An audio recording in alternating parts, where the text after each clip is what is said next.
TikTok. Ce que na TikTok na biso obeti kaka osma desséché. Okomo na biso tozali en direct. Okoki kolanda biso pe na TikTok. Ce qui obeti kaka osma desséché. Okozwa biso na TikTok. Tozali pe na Facebook na chaîne na biso na chaîne na bino o tobengi yango na kombo ya Yesu Ndema Kambo TV. To tombeli bino nyonso pokwa elamu na kombo na Yesu Kristo. Ezali ya bino ndeko papa camarade Simplice. Tolobi lelo tozali mardi le 3 mars 2026. Émission na biso ya mokolelo ebandi na retard plus ou moins ya 15 minutes bana nzambe bo excuser biso tozali na mwa problème moko ya buke. Nzambe na biso za lokumu.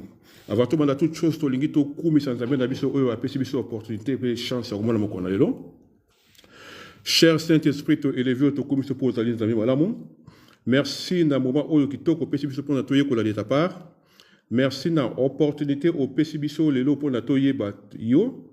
To tikinios on a serre le boko na yo nzambe na bolingo. Fon la biso misu, fon la biso matoi na kombo na Yesu Kristo.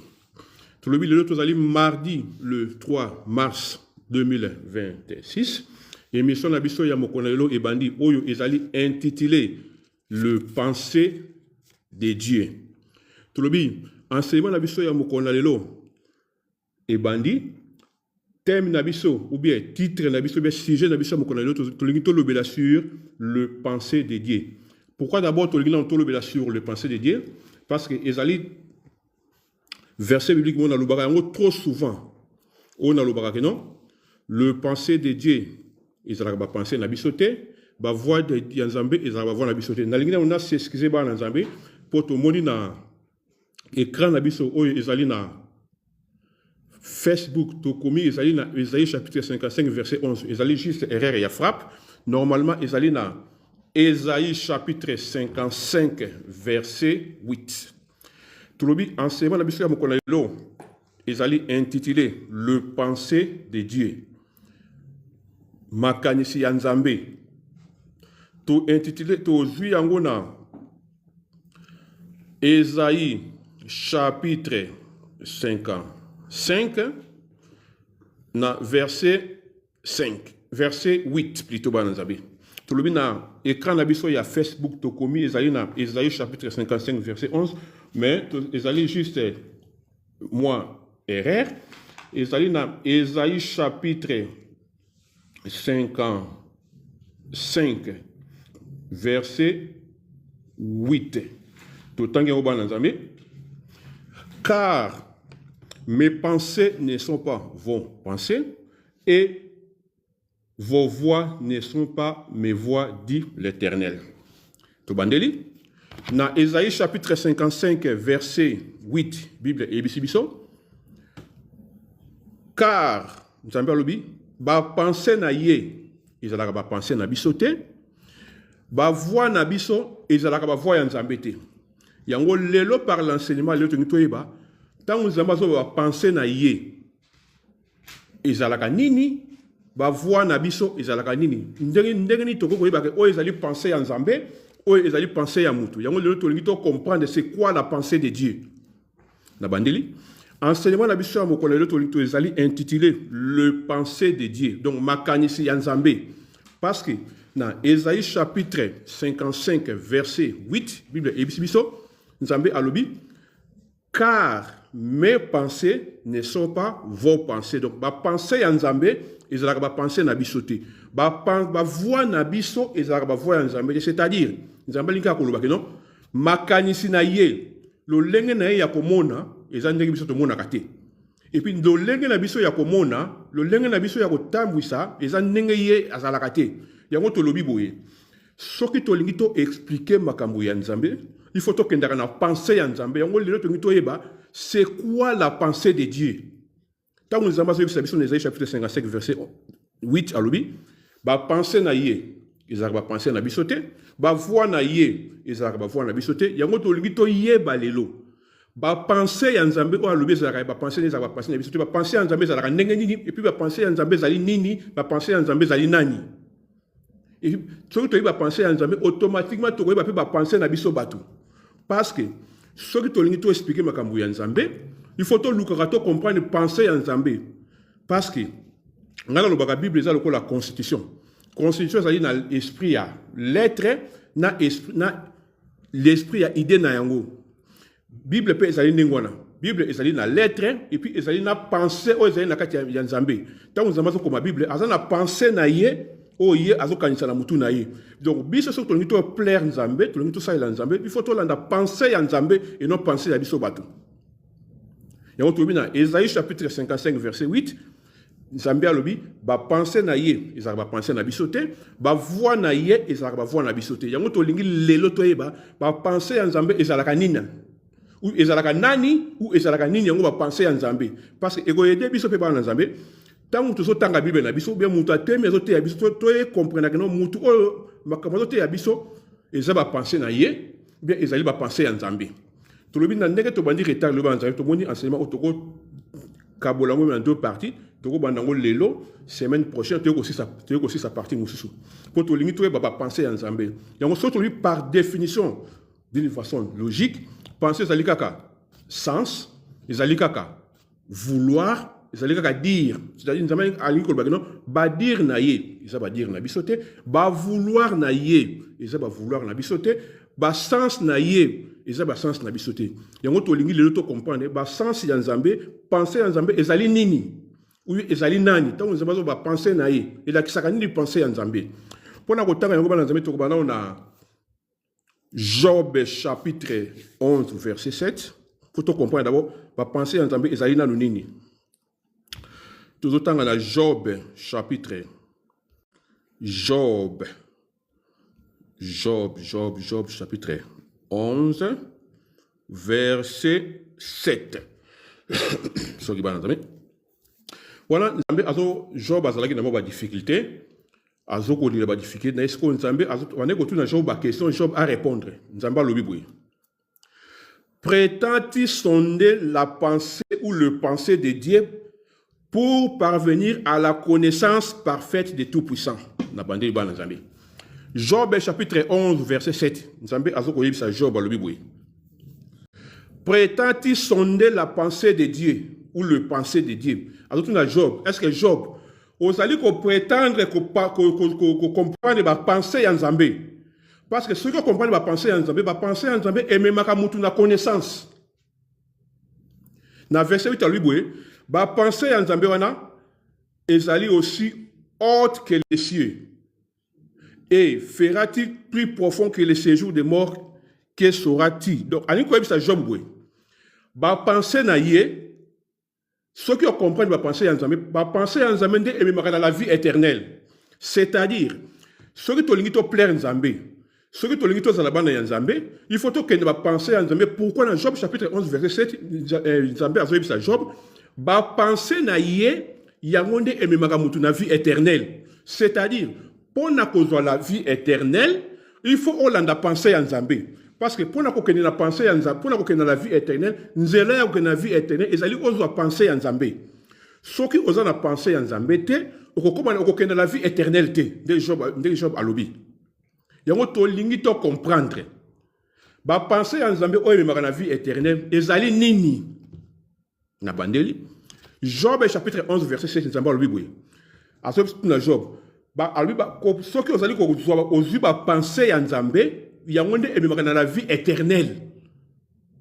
C'est-à-dire, ce qu'on a pensé en Nzambe, penser en Nzambe aider yo au que la vie éternelle. Donc, ce qui ont pensé en Nzambe, au que la vie éternelle.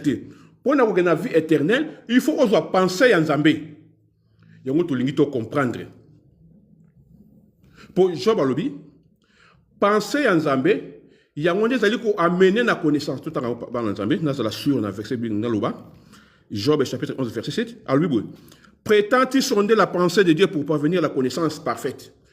Osali ko prétendre ko penser en Nzambe, parce que penser en Nzambe est sort en Nzambe et ko même dans la connaissance. C'est-à-dire, pour la connaissance et yaka na penser en Nzambe. Donc ce qui continue à penser en Nzambe, ndé okei na connaissance plutôt en Nzambe, la vie éternelle dans la connaissance. Donc Job alobi penser en Nzambe et amenaka mutu na connaissance. Yango tolingi to yeba. Penser en Nzambe, oyo ememaka mutu na connaissance, ezali nini penser en Nzambe.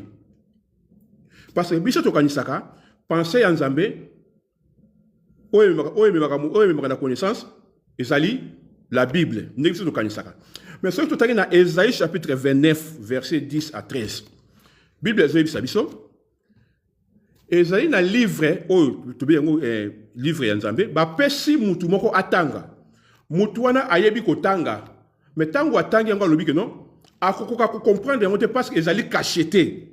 Et puis bazuka même livre ba pesi pe mutu mususu ba pesi ayebi kotanga te. Ye alobi livre o pesi ngai na yebi kotanga te na ko comprendre te. C'est-à-dire la Bible n'est to mona kango boyeba na Nzambe. Ezali livre moko cacheté. Donc pour na ozo la connaissance dans la carte de la Bible, il faut que na penser en Nzambe. Ce qu'on a pensé en Nzambe te on comprendre te. Yango na pesa exemple mingi le Nick éthiopien. Le Nick éthiopien azalaki pe na Bible na ye azotanga. Mais tellement abandé qu'on comprendre te, c'est-à-dire azalaki na penser en Nzambe te. Parce que tant que tanga livre Isaïe, abi mutu moko bakangiye, ba meme lokola mona ya meme, azolo beloko moko te, yesko atuni Philippe. Alobi, ezali prophète nini yango wana parce que a comprendre ki te. Mais tant que Philippe a dit ko expliquer alobi que non, ezali prophète te, ezali Yesu o bakangaki ye, o bakokanga ye, bakomemaye akoloba te mbala moko misu ya Philippe efongwa bi, c'est-à-dire la pensée de Dieu est même la connaissance, yango la connaissance est fongolaka misu. Yango soko ke ina oser le que non, mon peuple azali détruit pour azangi la connaissance. Or, pour na kozwa la connaissance, il faut aucun na pensée en Nzambe, c'est-à-dire la connaissance, c'est ça la lumière. Pour na kolongwa na ténèbres, aucun na lumière qui est la connaissance, il faut la pensée en Nzambe. Donc, si on na pensée en Nzambe, penser en Nzambe est comme maillon dans la connaissance. Yango tolingi to yeba, la connaissance, pour tout le biboué, penser en Nzambe, ne ememaka mutu na connaissance. Donc, pour na connaissance, il faut au côté na penser en Nzambe. Yango tolingi to yeba, la connaissance est la kisinini. Pour tout le bagaron peut mingi na église là que la connaissance en réalité est la kisinini. Pour problème tout ça la loba Nzambe, to linga ka kotanga Bible na français. Bible est le seul livre na mukili ou seul ouvrage où ce qui est petit concept yango moko peut définir yango. Si tu veux comprendre la connaissance, c'est le penser en Nzambe. Il faut que tu la Bible. La Bible explique la connaissance, c'est qui? La connaissance, c'est quoi? Parce que le Bible, penser en Nzambe, ce que tu as pensé en Nzambe, il y a une connaissance. Il faut que tu comprendre la connaissance et la question n'est pas en Nzambe. Pour la connaissance, tu as dans Proverbe chapitre 2, verset 6. Tu as comprendre le Bible. Dans Job chapitre 11, verset 7, tu as le Bible. Ce qui au côté n'a pensé en Nzambe, n'est comme une connaissance. Or, aux le Bible, tu as détruit parce que tu as une connaissance. Pour la connaissance, il faut que tu aies pensé en Nzambe. Mais tu as la connaissance, c'est quoi? Et pas en Nzambe, c'est la connaissance. La connaissance est la kisinini. Pour la mokilisation, tu as la connaissance est la quoi acquérir, savoir, il y a une connaissance. Mais ce qu'on a pensé en Nzambe, tant que la connaissance est la question. Pour te comprendre la connaissance, na pensé en Nzambe, tu as une Proverbe chapitre 2, verset 6. Proverbe chapitre 2, verset 6, pour trouver la connaissance. La connaissance est la question, na pensé en Nzambe. Pour la pensée à Mokili, connaissance est l'excellent, pour acquérir le savoir, et on te bénit la connaissance. Mais pas en Nzambe, tant que nous avons la connaissance, Nzambe a l'obarani la connaissance. Et on te dit tant que pas en Nzambe la connaissance et la saranini, tout cas dans le Proverbe chapitre 2, verset 6. Car l'Éternel donne la sagesse, et de sa bouche sort la connaissance. Na bandeli ba Nzambe, tout dans ma lembe. Nzambe a défini c'est quoi la connaissance. Pour tout le Bible. Penser en Nzambe, il y a une connaissance. Pour la plaire Nzambe, tu as besoin de la connaissance. Pour oser le dire non, ce qui te sent connaissance, tu as lié à Kobeba. Donc pour te plaire Nzambe, tu as bien et pas en Nzambe, il faut que tu aies la connaissance. Pour la connaissance, il faut que tu aies pensé en Nzambe. Il faut que tu comprennes que la connaissance c'est quoi. Il faut que tu aies Proverbe chapitre 2, verset 6. Et il dit que non. Car l'Éternel donne la sagesse. De sa bouche sortent la connaissance et l'intelligence. Proverbe à l'Obiboui.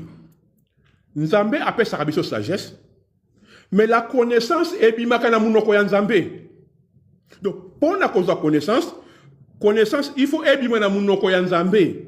Donc, et loko o ebimaka na munoko ya nzambe, ya wonde la connaissance. Na bande banzaïm. Et c'est très important place. Tu dois définir la connaissance, c'est quoi? Proverbe chapitre 2, verset 6, non? La connaissance sort de la bouche de Dieu. Donc, connaissance, il y a la connaissance. Or, ce que tu as dans Esaïe chapitre 55, verset 11, Nzamba lobi c'est la parole. C'est-à-dire, Proverbe lobi, la connaissance, et ça, mais Esaïe chapitre 55 à lobi, Esaïe chapitre 55, verset 11, lobi que non? Ainsi en est-il de ma parole qui sort de ma bouche. Or, tu comprends les sikoyo, et l'oko ebimaka munoko ya nzambe c'est la parole.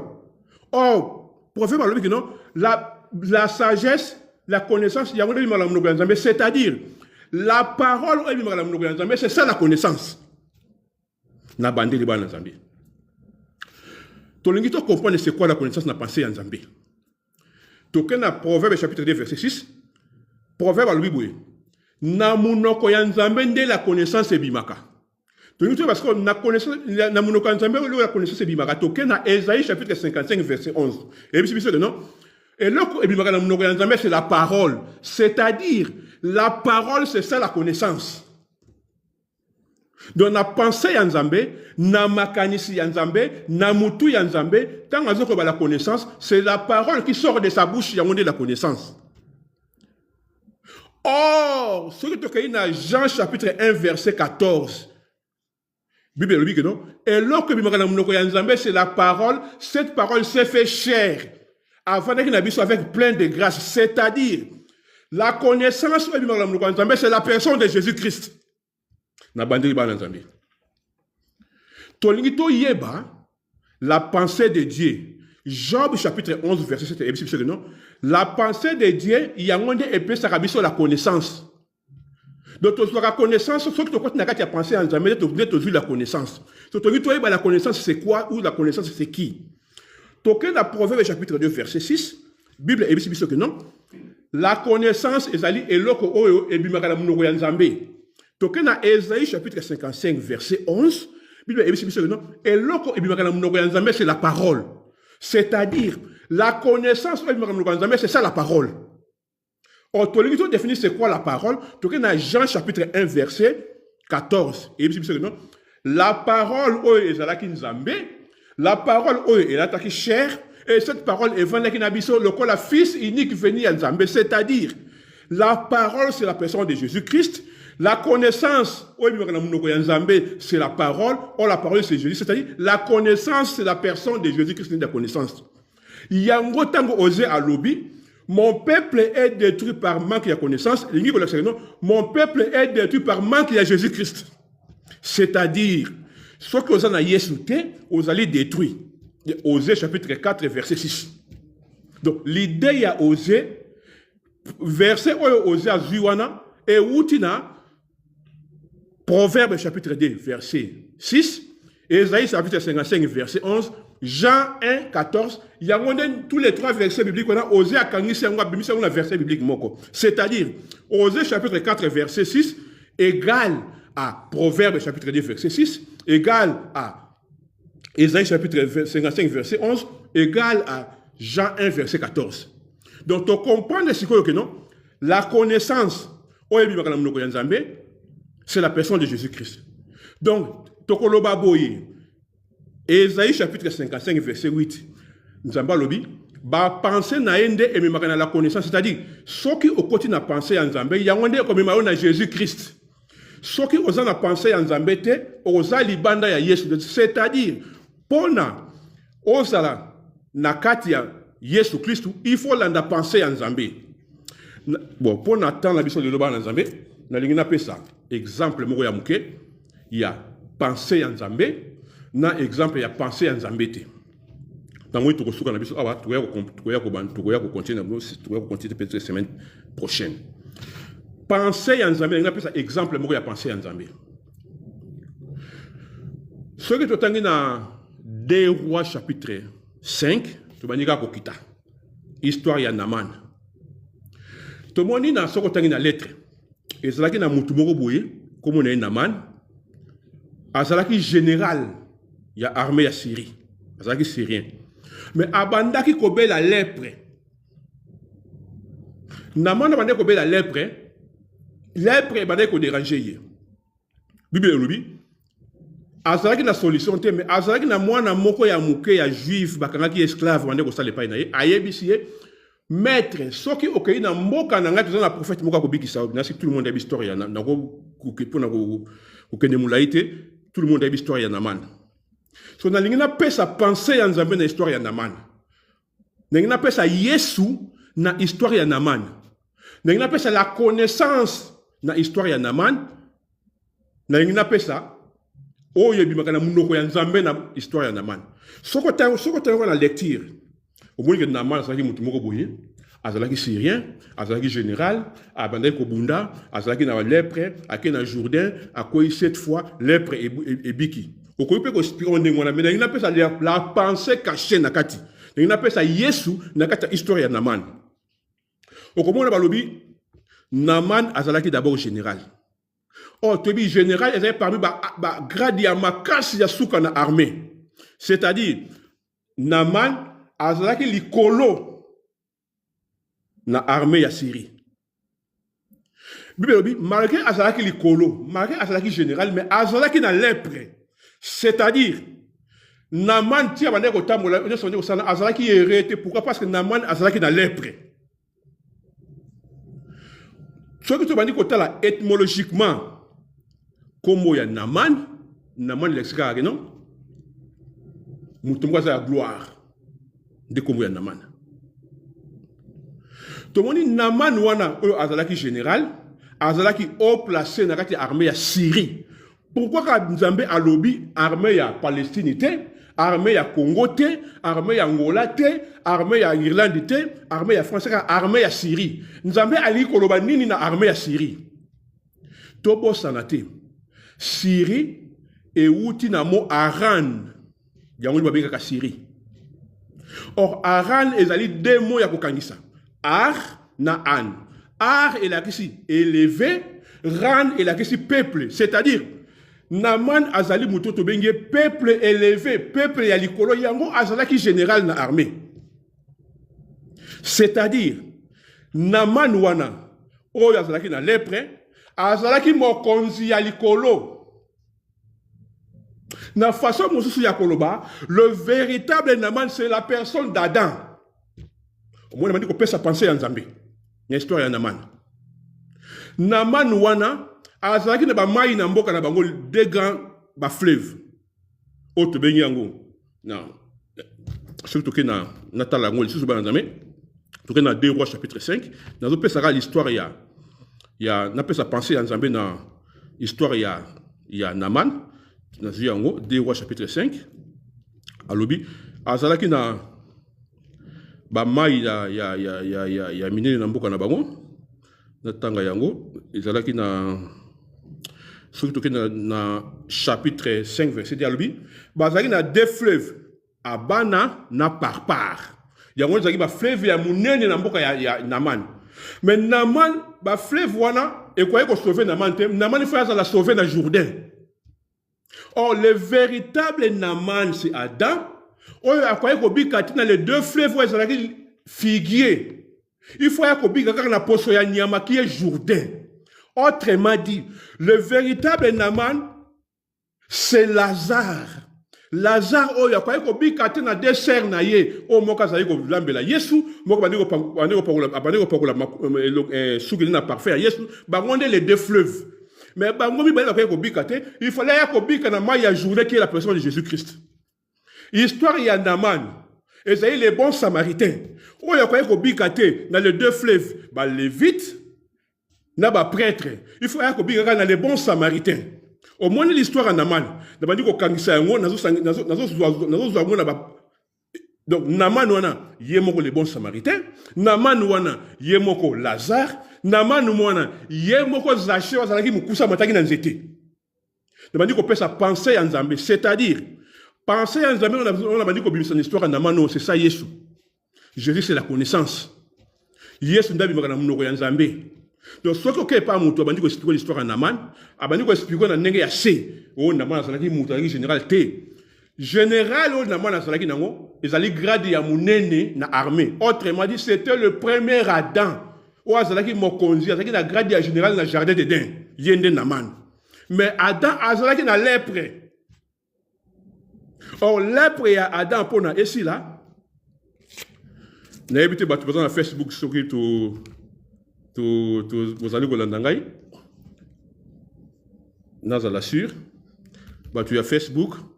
Ceux qui tous allés ensemble, vous allez ici, naïe bakeno, na monde de la à la place nazali Facebook et Kangami.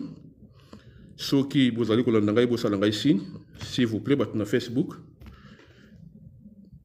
Alors merci beaucoup, Maman Nabiso. Merci, merci. Tolobi, le limite comprendre et penser en Zambé. Tolobi boui. Penser en Zambé. Tout dans Job chapitre 11 verset 7. Et puis c'est que non. Penser en Zambé, il y a un épée sa connaissance. Si on continue à penser en Zambé, ndé okozwa connaissance.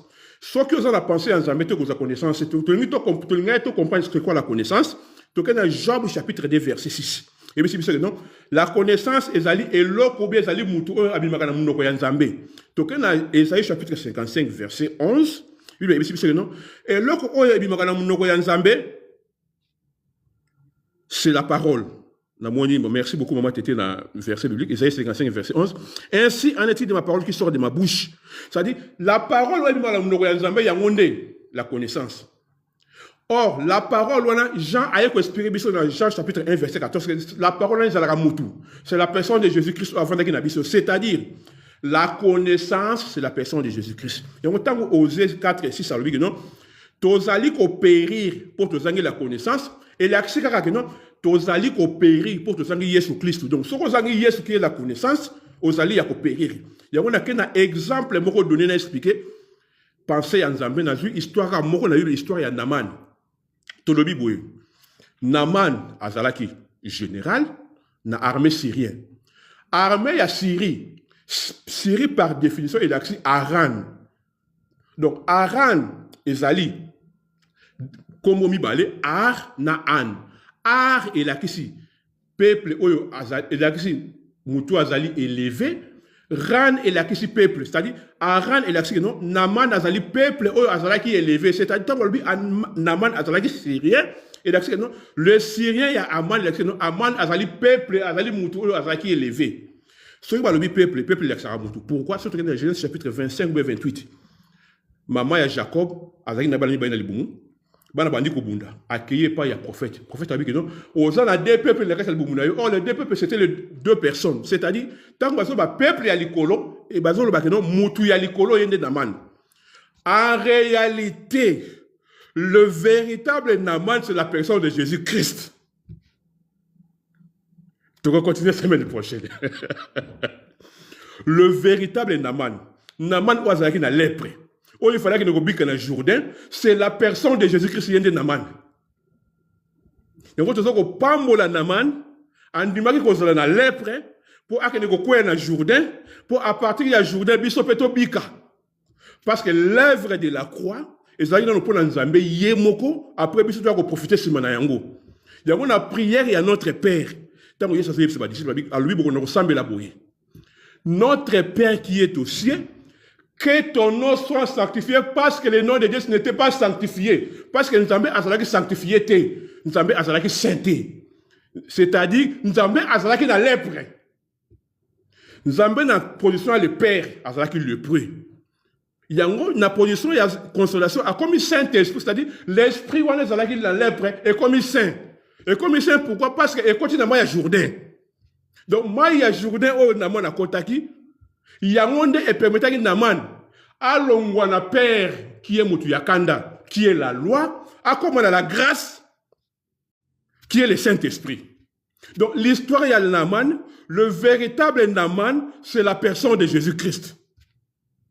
Donc l'ité ya oyo, c'est que combien pas ya Moutou Yakanda, non, Naman est l'extra Yesu, au cause de la troubleté. Pour le véritable Naman, oyo azalaki na lèpre eza Yesu eza Nzambe na position ya père il était lépreux yango mpona créer Adam à lui créons l'homme à notre image à notre ressemblance mais à créer Adam poussière autrement dit à créer Adam lépreux pour poussière ko connaît le côté c'est-à-dire Adam azalaki imparfait na création or Adam azalaki na image pe na ressemblance ya Nzambe c'est-à-dire Nzambe na création il était Naman.